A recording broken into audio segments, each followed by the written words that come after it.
На колку пратеници може да се надеваат политичките сили за договорот со Грција ако настапат во широка коалиција на евентуални предвремени избори? Дали може да стигнат до посакуваните 2/3 од столчињата во парламентот? Ова се прашањата на кои 360 степени побара анализа и одговор од агенцијата Рейтинг.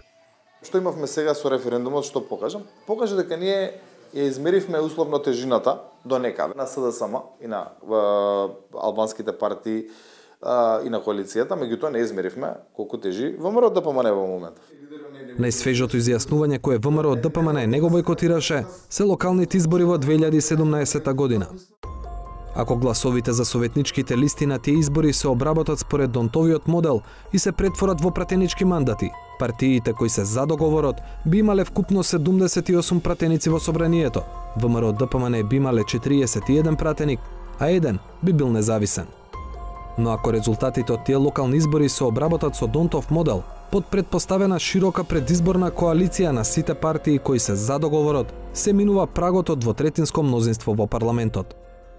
И во таков случај, она што го добивме е дека со тој глас тогаш, значи од околу 415.000 гласа на СДСМ и останатите албански гласови, кои се некаде 220.000 нешто слично на процентот кој што излегува сега на гласање, би се имало двотретинско мнозинство, од некаде 82 пратеника наспроти останатите би биле на ВМРО ДПМН, по малите партии не би земале во тој случај мандат според тие гласови тогаш.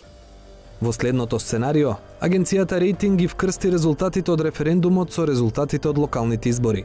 Гласовите за на референдумот се избројани како гласови за предпоставена заедничка листа на СДСМ со партиите на албанците. Резултатот за ВМРО ДПМН повторно е според локалните избори. Оваа симулација покажа дека силите про договорот би добиле 80 пратеници, наспроти 40 кои би ги добила актуелната опозиција. Сега, важно е да се каже дека ова се претпоставки, бидејќи ние не знаеме како и повторно ќе се распределат коалициите за доколку имаме предвремени избори. Се најава дека дел од партиите од албанскиот блок можеби ќе дадат самостојно. Не се знае колку, дали една, две, дали можеби повторно сите на крај ќе одлучат да дадат заедно. Што во сценарио, ако од широката коалиција за договорот се издвои еден од значајните политички актери.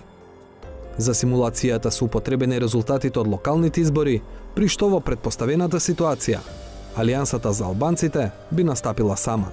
Во таков случај Донтовиот модел и дава 75 пратеници на коалицијата заедно за Европска Македонија, 39 на ВМРО ДПМН и коалицијата, а 6 мандати би добила партијата на Зијадин Села.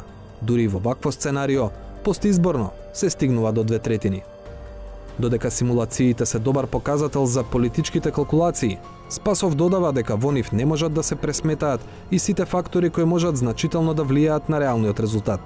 Освен потенцијалните комбинации во широката коалиција заедно за Европска Македонија, не е познато и кој се потенцијално ќе коалицира со ВМРО ДПМН, но и дали опозицијската партија ќе остане компактна по низата исклучување од партијата.